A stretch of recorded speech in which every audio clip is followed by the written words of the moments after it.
അസ്സലാമു അലൈക്കും വറഹ്മത്തുള്ളാഹ്. ഇന്ന് സോഷ്യൽ മീഡിയയുടെ കാലമാണ് അല്ലെ. സോഷ്യൽ മീഡിയ ഇല്ലാതെ നമുക്ക് ജീവിക്കാൻ കഴിയില്ല എന്ന ഒരു തലത്തിലേക്ക് എത്തിയിരിക്കുകയാണ് ഇപ്പോൾ. അതായത് നമ്മുടെ ഒരു ദിവസത്തിലെ കൂടുതൽ സമയവും നമ്മൾ ഈ സോഷ്യൽ മീഡിയയിൽ ഉപയോഗിക്കുകയാണ്. അത് ഏത് ആപ്ലിക്കേഷനിലായാലും, വാട്സപ്പിലാവട്ടെ, ഫേസ്ബുക്കിലാകട്ടെ, ഇൻസ്റ്റഗ്രാമിലാവട്ടെ, യൂട്യൂബിലാവട്ടെ, ടിക്ടോക്കിലാവട്ടെ, ഇനി ഏത് ആപ്ലിക്കേഷനിലായാലും നമ്മുടെ കൂടുതൽ സമയവും നമ്മൾ സ്പെൻഡ് ചെയ്യുന്നത് സോഷ്യൽ മീഡിയയിലാണ്. ഈ സോഷ്യൽ മീഡിയയിൽ ഒരുപാട് നല്ല വശങ്ങളുണ്ട് എന്നുള്ളത് നമുക്കറിയാം. എന്നാൽ അതിലുപരി ഒരുപാട് മോശം വശങ്ങളും ഈ സോഷ്യൽ മീഡിയയിലുണ്ട്. എന്നാൽ ഞാനിവിടെ പറയാൻ പോകുന്നത്, നമ്മൾ ഈ ഉപയോഗിക്കുന്ന സോഷ്യൽ മീഡിയയിൽ നമ്മൾ ദിനം പ്രതി ഉപയോഗിക്കുന്ന ഒരുപാട് വാക്കുകൾ, ഒരുപാട് കമ്മ്യൂണിക്കേഷന് വേണ്ടി ഉപയോഗിക്കുന്ന കാര്യങ്ങൾ, അതിലൂടെ അള്ളാഹുവിൻ്റെ അടുത്ത് നിന്ന് നമുക്ക് കിട്ടുന്ന പ്രതിഫലങ്ങൾ, അതെങ്ങനെയാണ് ഉപയോഗിക്കേണ്ടത്, എങ്ങനെ ഉപയോഗിക്കാൻ പാടില്ല, ഇങ്ങനെയുള്ള കാര്യങ്ങളാണ്. അതായത് നമ്മൾ ഏതെങ്കിലും ഒരു ചാറ്റിംഗ് ആപ്ലിക്കേഷൻ എടുത്തു നോക്കിയാൽ, ഉദാഹരണത്തിന് വാട്സപ്പ് എടുത്തു നോക്കിയാൽ, ആ വാട്സപ്പിൽ ഒരുപാട് ഗ്രൂപ്പുകൾ ഉണ്ടാകും. ആ ഗ്രൂപ്പിൽ ഓരോ ആളുകളും കയറി വരുന്നതിനനുസരിച്ച് ഓരോ ആളുകൾ പറയുന്നത് നമ്മൾ കേൾക്കാറുണ്ട്. അസ്സലാമു അലൈക്കും വറഹ്മത്തുള്ളാഹ്. മുമ്പ് സലാം പറഞ്ഞ ആളുകൾക്കെല്ലാം വഅലൈക്കും അസ്സലാം. ഇങ്ങനെ പറയേണ്ട ആവശ്യമുണ്ടോ? അതുപോലെ തന്നെ നമ്മൾ ഒരാൾ സലാം പറഞ്ഞാൽ ഉടനെ തന്നെ ഒരു സ്റ്റിക്കർ അങ്ങോട്ട് പാസ്സാക്കും. പല തരത്തിലുള്ള വെറൈറ്റി ആയിട്ടുള്ള അട്രാക്ഷൻ അടിച്ചുകൊണ്ടുള്ള ഒരുപാട് സ്റ്റിക്കറുകൾ നമുക്കിന്ന് കിട്ടും. അത് സലാം പറയുന്നതാവട്ടെ, സലാം മടക്കുന്നതാവട്ടെ, എന്തിനേറെ ദുആ ചെയ്യുന്നത് പോലും സ്റ്റിക്കറാണ്. ആമീൻ പറയുന്നത് സ്റ്റിക്കറാണ്. ഒരാള് വളരെ ഖേദത്തോടുകൂടെ ഒരാള് മരണവാർത്ത അറിയിച്ചാൽ ഉടനെ തന്നെ പടച്ചോൻ പുറത്തു കൊടുക്കട്ടെ സ്റ്റിക്കർ അടിച്ചു വിടുകയാണ്. അതുപോലെ തന്നെ അവരുടെ ഖബറിടം അല്ലാഹു തആല സ്വർഗമാക്കി കൊടുക്കട്ടെ സ്റ്റിക്കർ ഇങ്ങനെ അടിച്ചു വിടുകയാണ്. ഇതിനൊക്കെ അള്ളാഹുവിൻ്റെ അടുത്ത് പ്രതിഫലം കിട്ടുമോ? അഥവാ അതിന് പ്രതിഫലം കിട്ടുന്നുണ്ടെങ്കിൽ എങ്ങനെയാണ് പറയേണ്ടത്? ഇത് നമ്മൾ കാര്യമായി നോക്കുമ്പോൾ ഈ ഗ്രൂപ്പിൽ വന്ന് സലാം പറയുന്ന വിഷയം ഞാൻ ആദ്യം നിങ്ങളോട് പറയാണ്. അതായത് ഈ വാട്സപ്പ് അല്ലെങ്കിൽ ഏത് സോഷ്യൽ മീഡിയ ആവട്ടെ, അതിലുള്ള ഗ്രൂപ്പ് എന്ന് പറയുന്നത് കുറച്ചാളുകൾ കൂടിയിട്ടുള്ള ഒരു കൂട്ടമായി സങ്കല്പിക്കുക. ഒരു കൂട്ടമാണല്ലോ വാട്സപ്പ് ഗ്രൂപ്പ് എന്ന് പറയുന്നത്. അപ്പോൾ ആ ഗ്രൂപ്പിൽ ഒരാൾ സലാം പറഞ്ഞാൽ അതിനിക്ക് ഒരാളെങ്കിലും സലാം മടക്കിയിരിക്കണം. അല്ലെങ്കിൽ എല്ലാ ആളുകൾക്കും സലാം മടക്കാത്തതിന്റെ കുറ്റമുണ്ടാകും. അതായത് ഫർള് കിഫയാണ് എന്നർത്ഥം. നമ്മുടെ നാട്ടിൽ ഒരാൾ മരിച്ചു കഴിഞ്ഞാൽ അദ്ദേഹത്തിന്റെ മേൽ ഒരാളെങ്കിലും മയ്യത്ത് നിസ്കരിച്ചിരിക്കണം. അല്ലെങ്കിൽ ആ നാട്ടുകാർ മുഴുവനും കുറ്റക്കാരായി മാറും. ഒരാൾ നിസ്കരിച്ചാലോ എല്ലാ ആളുകളും കുറ്റത്തിൽ നിന്ന് ഒഴിവാകുകയും ചെയ്യും. എന്നാൽ ഈ നിസ്കരിക്കാത്ത ആളുകൾക്ക് കൂലി കിട്ടൂല. കൂലി കിട്ടുന്നത് ഈ നിസ്കരിച്ച ഒരാൾക്ക് മാത്രമാണ്. പക്ഷേ ആ നാട്ടിലുള്ള എല്ലാ ആളുകളും കുറ്റത്തിൽ നിന്ന് ഒഴിവായി. ഓരോ ആളുകളും നിസ്കരിക്കുന്നതിനനുസരിച്ച് ഓരോ ആളുകൾക്കും അതിന്റെ പ്രതിഫലം കിട്ടുകയും ചെയ്യും. ഇതുപോലെയാണ് നമ്മൾ ഈ വാട്സപ്പ് സങ്കല്പിക്കേണ്ടത്. അതായത് ഒരാൾ സലാം പറഞ്ഞിട്ടുണ്ടെങ്കിൽ ആ ഗ്രൂപ്പിൽപ്പെട്ട ഒരാളെങ്കിലും സലാം മടക്കിയിരിക്കണം. അതെങ്ങനെ മടക്കണം, അഥവാ അതിന് സലാം എങ്ങനെ പറയണം, അതാണ് നമ്മൾ ആദ്യം നോക്കേണ്ടത്. സലാം പറയുമ്പോൾ ഒരാൾ എഴുതിയിട്ടാണ് സലാം അയക്കുന്നത് എങ്കിൽ അദ്ദേഹം പറഞ്ഞുകൊണ്ട് എഴുതിയിട്ട് അയക്കണം. അസ്സലാമു അലൈക്കും വറഹ്മത്തുള്ളാഹ്.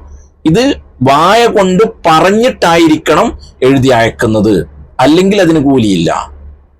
അതുപോലെ തന്നെ അവിടെ നിന്ന് മടക്കുമ്പോൾ അതേപോലെ വഅലൈക്കും അസ്സലാം എന്ന് പറഞ്ഞിട്ടാവണം ഈ അയക്കുന്നത്, അല്ലെങ്കിൽ അതിന് കൂലിയില്ല. അതെന്തിനാണ് ഈ അയക്കുന്നത്, എഴുതിയിട്ട് അയക്കുന്നത് എന്തിനാണ്? ഞാൻ സലാം മടക്കിയിട്ടുണ്ട് എന്ന് അറിയിക്കാൻ വേണ്ടിയാണ്. ഉദാഹരണത്തിന് ഒരാള് വഴിയരിയിൽ നിൽക്കുകയാണ്. ആ നിൽക്കുന്ന സമയത്ത് ഒരാള് വാഹനത്തിലൂടെ പോവുകയാണ്. ആ വാഹനത്തിലൂടെ പോകുന്ന ആള് നിൽക്കുന്ന ആളുകളോട് അസ്സലാമു അലൈക്കും എന്ന് പറഞ്ഞു. എന്നാൽ അദ്ദേഹം സലാം മടക്കുന്ന സമയത്തേനും വാഹനം പാസ്സായി പോകും അല്ലെ, വാഹനം റണ്ണിങ്ങിലാണ്. അപ്പൊ അദ്ദേഹം സലാം മടക്കുകയും സലാം മടക്കിയിട്ട് ഞാൻ സലാം മടക്കിയിട്ടുണ്ട് എന്ന് അറിയിക്കാൻ വേണ്ടി കൈകൊണ്ടൊരു ഇഷാറത്ത് ചെയ്യലും സുന്നത്താണ്. എന്നതുപോലെ സലാം മടക്കിയിട്ടുണ്ട് എന്ന് അറിയിക്കാൻ വേണ്ടി ഒന്ന് എഴുതി അയക്കുകയോ സ്റ്റിക്കറാക്കി അയക്കുകയോ ചെയ്യുന്നത് കൊണ്ട് ബുദ്ധിമുട്ടില്ല, അത് നല്ലതാണ്. എന്നാൽ ഓരോ ആളുകൾ വരുന്നതിനനുസരിച്ചും ഓരോ ആളുകൾ സലാം മടക്കുകയാണെങ്കിൽ ആ മടക്കുന്ന ആളുകൾക്കൊക്കെ കൂലി കിട്ടും. സലാം മടക്കിയില്ലെങ്കിൽ, ഒരാൾ മടക്കിയിട്ടുണ്ടെങ്കിൽ തന്നെ ബാക്കി ഗ്രൂപ്പിലുള്ള ആളുകളൊക്കെ കുറ്റത്തിൽ നിന്ന് ഒഴിവാകും. ആരും മടക്കിയില്ലെങ്കിൽ മുഴുവൻ ആളുകളും കുറ്റക്കാരായി മാറും. അതുപോലെ തന്നെ ഇവിടെ വേറൊരു കാര്യം പറയാനുള്ളത്, ഞാൻ നേരത്തെ സൂചിപ്പിച്ച പോലെ ഒരാള് ഗ്രൂപ്പിലേക്ക് കടന്നു വരുമ്പോ ആദ്യം സലാം പറഞ്ഞിട്ട് മുമ്പ് പറഞ്ഞ ആളുകൾക്കൊക്കെ വഅലൈക്കും അസ്സലാം എന്ന് പറയുന്ന ഒരു പ്രവണത അത് വേണമെന്നില്ല. അതായത് നമ്മൾ ഈ ഗ്രൂപ്പിലേക്ക് കടക്കുമ്പം തന്നെ മുമ്പ് സലാം പറഞ്ഞ ആളുകൾക്കുള്ള സലാം ഞാൻ മടക്കുന്നു എന്നുള്ള ഉദ്ദേശവും കരുതിക്കൊണ്ട് അസ്സലാമു അലൈക്കും എന്ന് പറഞ്ഞാൽ തന്നെ നമ്മുടെ സലാം പറയലുമായി, മുമ്പ് സലാം പറഞ്ഞ ആളുകൾക്കുള്ള സലാം മടക്കലുമായി. എങ്ങനെ? നമ്മൾ ഗ്രൂപ്പിലേക്ക് കയറുകയാണ്, എന്നിട്ട് നമ്മൾ സലാം പറയുകയാണ്. ആ സലാം പറയുന്ന സമയത്ത് തന്നെ മുമ്പ് സലാം പറഞ്ഞ ആളുകളുടെ സലാം ഞാൻ മടക്കുകയും ചെയ്യുന്നത് മനസ്സിൽ കരുതിയാൽ മതി. നമ്മളിതിൽ പറയേണ്ട ആവശ്യമില്ല. പറയുന്നത് വെറും അസ്സലാമു അലൈക്കും എന്ന് മാത്രം പറഞ്ഞാൽ മതി. അതിലൂടെ നമ്മുടെ സലാം പറയലുമായി, മുമ്പ് പറഞ്ഞ ആളുകളുടെ സലാം മടക്കലുമായി. ആ രണ്ട് കൂലിയും ഈ ഒരു പറയലിൽ തന്നെ കിട്ടുന്നുണ്ട്. അതും നമ്മൾ മനസ്സിലാക്കേണ്ടതാണ്. ഇനി ഈ സ്റ്റിക്കർ അയക്കുന്നതിന്റെ വിധി എന്താണ്? സ്റ്റിക്കർ മാത്രം അയക്കുന്നത് കൊണ്ട് ഒരു പ്രയോജനമില്ല. അത് ഈ പറഞ്ഞ പോലെ സലാമിന്റെ സ്റ്റിക്കർ ആണെങ്കിൽ സലാം പറഞ്ഞുകൊണ്ട് സ്റ്റിക്കറാക്കി അയക്കുക. അപ്പോൾ മറ്റുള്ള ആളുകൾ പറഞ്ഞുകൊണ്ട് അതെനിക്ക് സ്റ്റിക്കറായി അയക്കുക. അല്ലാതെ ആരെങ്കിലും ഒരാൾ മരണവാർത്ത അറിയിച്ചു കഴിഞ്ഞാൽ ഇന്നാ ലില്ലാഹി വ ഇന്നാ ഇലൈഹി റാജിഊൻ എന്നുള്ളതിന്റെ അടിപൊളി സ്റ്റിക്കറായിട്ട് ഇങ്ങനെ അടിച്ചു വിട്ടു കഴിഞ്ഞാൽ അതിന് ഒരു പ്രതിഫലം ഉണ്ടാവില്ല. ഇത് ഞാൻ പറഞ്ഞിട്ടുണ്ട് അല്ലെങ്കിൽ സലാം മടക്കിയിട്ടുണ്ട് എന്ന് അറിയിക്കാൻ വേണ്ടി ഒരു ഓർമ്മപ്പെടുത്തലായിട്ട് മാത്രമേ ഇതിനെ നമുക്ക് കാണാൻ കഴിയുകയുള്ളൂ. അല്ലെങ്കിൽ ഈ വെറും ഒരു സ്റ്റിക്കർ മാത്രം അയക്കുന്നത് കൊണ്ട് യാതൊരു പ്രതിഫലവുമില്ല. ഇതൊക്കെ കിതാബുകളിൽ മഹാന്മാര് പറഞ്ഞതാണ്. അതായത് മഹാന്മാര് കിതാബുകളിൽ പറയുന്നത്, നമ്മൾ പറയുന്ന ഓരോ വാക്കുകള്, ഓരോ ഖുർആൻ ഓത്തുകള്, ഓരോ ദിക്റുകള്, അത് നിർബന്ധമായതാവട്ടെ, സുന്നത്തായതാവട്ടെ, നിസ്കാരത്തിലാവട്ടെ, അല്ലാത്ത സമയത്താവട്ടെ, എവിടെയാണെങ്കിലും അത് സ്വന്തം ശരീരത്തിനെ കേൾപ്പിക്കുന്ന രൂപത്തിലെങ്കിലും നമ്മൾ ചൊല്ലണം. ഉദാഹരണത്തിന് നമുക്ക് ളുഹർ നിസ്കാരം, അസർ നിസ്കാരം, ഇതൊക്കെ സിരിയായ, അതായത് ഉറക്കെ പറയണ്ടാത്ത നിസ്കാരങ്ങളാണല്ലോ. അവിടെയാണെങ്കിലും നമ്മൾ ഖുർആൻ ഓതുമ്പോൾ നമ്മുടെ ശരീരം കേൾക്കണം. ശരീരം കേൾക്കാത്ത രൂപത്തിൽ ഖുർആൻ ഓതാൻ കഴിയില്ല. നമ്മുടെ ശരീരത്തിനെ കേൾപ്പിക്കണം. അപ്പൊ ഇത് എന്ത് ദിക്ർ പറയുകയാണെങ്കിലും, എന്ത് കാര്യം നമ്മൾ പറയുകയാണെങ്കിലും അത് നമ്മുടെ ശരീരത്തിനെ കേൾപ്പിക്കണം. അപ്പൊ സ്റ്റിക്കർ മാത്രം അടിച്ചു വിട്ടാൽ അത് ശരീരം കേൾക്കൂ? നമ്മൾ പറയുന്നില്ലല്ലോ. അപ്പോ സ്വന്തം ശരീരം കേൾക്കാത്ത ഒരു ദിക്റും ഒരു ഖുർആനും ഒന്നും സഹിയാവൂല. അത് സ്റ്റിക്കർ മാത്രം എഴുതി വിട്ടത് കൊണ്ട് അതിനുള്ള കൂലി കിട്ടുകയുമില്ല. ഇതുപോലെ തന്നെയാണ് നമ്മൾ ആർക്കെങ്കിലും ഒരു എഴുത്തു കൊടുത്തു വിടുമ്പോ, മുമ്പൊക്കെ കത്ത് സമ്പ്രദായമായിരുന്നല്ലോ. പിന്നെ ഈ സോഷ്യൽ മീഡിയ വന്നതിന് ശേഷമല്ലേ ആ കത്തൊക്കെ നിന്നുപോയത്. അങ്ങനെ കത്ത് അല്ലെങ്കിൽ എന്തെങ്കിലും ഒരു എഴുത്ത് എഴുതി വിടുമ്പോ അതിന്റെ മുകളിൽ നമ്മൾ ബിസ്മില്ല, അതുപോലെ തന്നെ സലാം ഒക്കെ എഴുതി അയക്കുമായിരുന്നു. ആ സമയത്തും നമ്മൾ ഈ എഴുതുമ്പോ സലാം പറഞ്ഞുകൊണ്ട് എഴുതണം.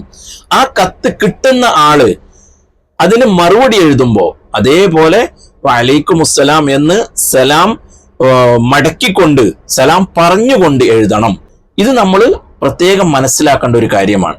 അതുപോലെ തന്നെ ഈ വാട്സപ്പിൽ അല്ലെങ്കിൽ മറ്റ് ഗ്രൂപ്പുകളിൽ നമ്മൾ സലാം പറയുന്നതിനെ കുറിച്ചുള്ള മസാല അതും നമ്മൾ പഠിക്കേണ്ടതാണ്. കാരണം നമ്മൾ ഇൻക്ലൂഡ് ആയിട്ടുള്ള ഒരു വാട്സപ്പ് ഗ്രൂപ്പിലോ അല്ലെങ്കിൽ ഏതെങ്കിലും ഒരു ആപ്ലിക്കേഷനിലെ ഗ്രൂപ്പിൽ ഒരാൾ സലാം പറഞ്ഞാൽ ആരെങ്കിലും ഒരാളെങ്കിലും അതിൽ സലാം മടക്കിയിരിക്കണം. അല്ലെങ്കിൽ മുഴുവൻ ആളുകളും കുറ്റക്കാരാകും. അത് നമ്മളൊന്ന് പ്രത്യേകം പഠിച്ചു വെക്കേണ്ടതാണ്. ഇതുപോലെ ഒരുപാട് മസാലകളുണ്ട്. ഇൻഷാ അല്ലാഹു തആല നല്ല കാര്യങ്ങൾ പറയുവാനും നല്ലത് കേൾക്കുവാനും നല്ലത് ജീവിതത്തിൽ പകർത്തുവാനുള്ള തൗഫീക്ക് നൽകുമാറാവട്ടെ. ആമീൻ യാ റബ്ബൽ ആലമീൻ. എല്ലാ ആളുകളോടും ദുആ കൊണ്ട് വസിയത്ത് ചെയ്യുകയാണ്. പ്രത്യേകിച്ച് ഇതുപോലെയുള്ള അറിവുകൾ മറ്റുള്ള ആളുകളിലേക്ക് എത്തിക്കാൻ വേണ്ടി നിങ്ങൾ വീഡിയോ മാക്സിമം ഷെയർ ചെയ്യുക. അല്ലാഹു തആല തൗഫീക്ക് നൽകട്ടെ. ആമീൻ യാ റബ്ബൽ ആലമീൻ. അസ്സലാമു അലൈക്കും വറഹ്മത്തുള്ളാഹി.